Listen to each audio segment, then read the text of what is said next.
Baik, saya akan menjelaskan 4 pilar di dalam keorganisasian. Yang pertama itu pilar pembagian kerja, yang mana pilar pembagian kerja ini yang disampaikan division of work.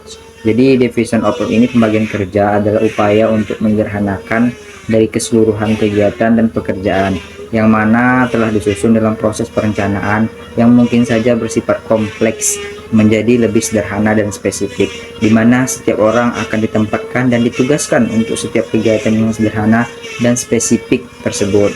Jadi kadang-kala pembagian kerja ini dinamakan dengan pembagian tenaga kerja, namun lebih seiring digunakan pembagian kerja karena dibagi-bagi adalah pekerjaan bukan orangnya. Jadi dibagi itu pekerjaannya bukan orang, sesuai dengan kemampuan dan situasi kondisi mereka. Selanjutnya contoh dari pembagian kerja. Jadi misalnya pembagian kerjaan dalam bisnis restoran. Pembagian kerja dapat berupa pembagian. Baik, selanjutnya saya akan menjelaskan tentang mengenai pilar kedua, yang mana pilar kedua ini tentang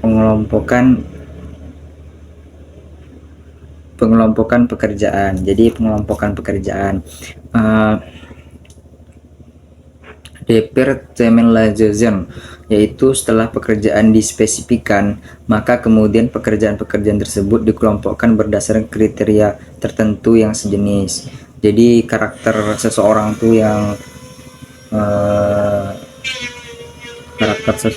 memadai, yang lebih di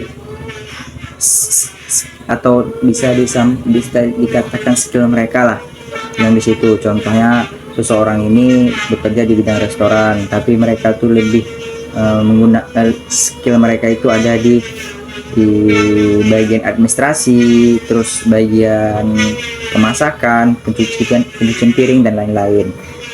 Jadi pengelompokan ini dikelompokkan sesuai dengan kriteria tertentu. Nah, selanjutnya saya akan menjelaskan mengenai pilar ketiga, yang mana pilar ketiga ini penentuan relasi antar bagian dalam organisasi atau yang bisa dikatakan pecking order. Jadi pecking order, jadi ada beberapa. Yang pertama itu hierarchy. Hierarchy ini adalah proses penentuan relasi atau bagian dalam organisasi baik secara vertikal maupun secara horizontal. Selanjutnya itu terdapat 2 konsep penting dalam hierarchy. Jadi hierarchy ini ada 2 konsep. Yang pertama itu span of administration control atau span of control, yang mana itu di administrasi tentu ada perkontrolan. Yang kedua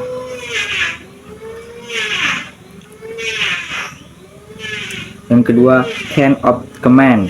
Pilar yang keempat yaitu mengenai koordinasi, yang mana koordinasi ini atau bahasa Inggrisnya yang disebutkan dengan coordination. Coordination ini adalah proses dalam mengintegrasi seluruh aktivitas dari berbagai departemen atau bagian dalam organisasi agar tujuan organisasi dapat tercapai secara efektif. Nah, suatu organisasi atau suatu komunitas mereka memiliki tujuan tertentu, yang mana tujuan tersebut tentulah bersifat positif. Itu tergantung dari komunikasi dan koordinasi. Koordinasi itu tidak terlepas dari komunikasi suatu tim atau kekompakan agar mencapai suatu tujuan yang tertentu. Jadi apabila suatu tim itu tidak kompak atau kurang berkomunikasi, maka mereka akan tidak mendapatkan tujuan yang efektif. Mungkin saja tujuan tersebut tercapai tapi kurang memuaskan. Adapun kesimpulannya dari 4 pilar tersebut, yang pertama itu mengenai pembagian kerja. Nah, memisahkan pekerjaan menjadi tugas-tugas yang spesifik untuk setiap orang. Nah, yang kedua, pengelompokan pekerjaan, mengelompokkan tugas-tugas yang serupa berdasarkan kriteria tertentu. Selanjutnya, ketiga, penentuan relasi antar bagian dalam organisasi, membuat hierarki dan jaringan komunikasi yang jelas di antara bagian-bagian dalam organisasi. Selanjutnya yang keempat, koordinasi. Nah, koordinasi ini mengintegrasikan kegiatan dari berbagai organisasi untuk mencapai tujuan secara efektif.